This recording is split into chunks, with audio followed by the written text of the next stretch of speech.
ఆంధ్రప్రదేశ్లో assembly parliament ఎన్నికల polling అర్ధరాత్రి దాకా కొనసాగింది. నిన్న సాయంత్రం 6 గంటలలోపు క్యూలో ఉన్న వారందరికీ ఎన్నికల సంఘం ఓటు వేసే అవకాశం కల్పించింది.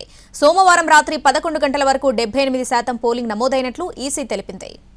ఆంధ్రప్రదేశ్లో అసెంబ్లీ పార్లమెంట్ ఎన్నికల పోలింగ్ ప్రశాంతంగా ముగిసింది. పలు పోలింగ్ కేంద్రాల్లో అర్ధరాత్రి వరకు ఓటర్లు తమ ఓటు హక్కును వినియోగించుకున్నారు. ఓటింగ్ ప్రక్రియ ముగిసే సమయానికి క్యూ లైన్లో ఉన్న వాళ్లందరికీ ఓటు హక్కు వినియోగించుకునే అవకాశం కల్పించింది ఈసీ. పోలింగ్ సరళిని బట్టి పోలింగ్ శాతం గణనీయంగా పెరిగింది. రంపచోడవరం, పాడేరు, అరకు నియోజకవర్గాల్లో సాయంత్రం 4 గంటలకు, పాలకొండ, కురుపాం, సాలూరు నియోజకవర్గాల్లో 5 గంటలకు ఓటింగ్ ప్రక్రియ ముగిసింది.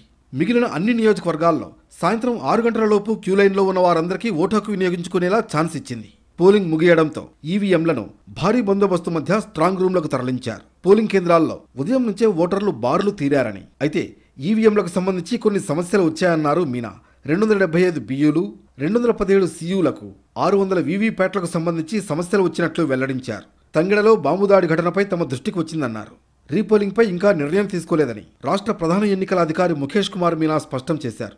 రీపోలింగ్ సంబంధించి ఎలాంటి ఫిర్యాదులు రాలేదన్న ఆయన ఫిర్యాదులపై పార్టీల నాయకులతో ఆర్ఓలు, పర్యవేక్షకులు సమీక్షిస్తారని వెల్లడించారు. అనంతపురం, పల్నాడు, అన్నమయ్య జిల్లాల్లో హింసాత్మక ఘటనలపై ముందే సమాచారం ఉందన్నారు మీనా. పల్నాడు జిల్లాలో 12 ఘటనలు జరిగాయన్న ఆయన మాచర్ల కేంద్రంలో ఈవీఎం యంత్రాలు దెబ్బతిన్నాయని, ఇంజనీర్లు యంత్రాలు పరిశీలించి డేటా వస్తుందని చెప్పారన్నారు.